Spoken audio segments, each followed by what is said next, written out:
la population juive d'Israël a commencé à observer le jeûne de Yom Kippour. Yom Kippour est le jour le plus saint du calendrier juif, centré sur les valeurs d'expiation et de repentance. Pendant cette observation, les Israéliens ont dû prier par crainte de risque d'attaque du groupe libanais Hezbollah. Évoquant l'attaque de drones du Hezbollah, les forces de défense israéliennes, IDF, ont déclaré sur Twitter que 2 drones ont traversé du Liban au centre d'Israël.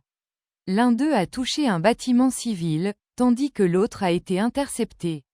D'un autre côté, le Hezbollah a mis en garde les Israéliens de rester loin des installations de l'armée israélienne dans les zones résidentielles du nord du pays.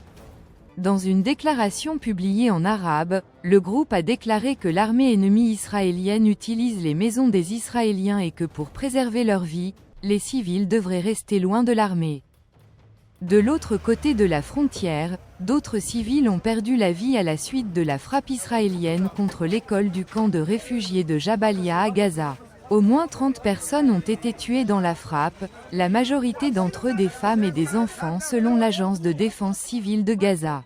Après le sommet de l'ASEAN, le secrétaire d'État américain Anthony Blinken a exprimé de sérieuses inquiétudes concernant la crise humanitaire à Gaza.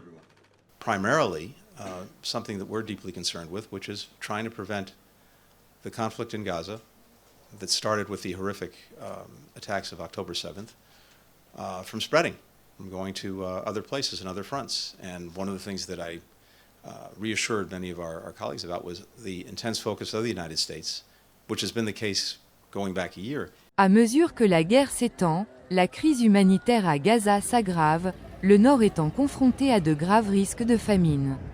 Pendant ce temps, les Israéliens, qui célèbrent leur jour le plus saint, ressentent un sentiment troublanette d'insécurité et d'incertitude.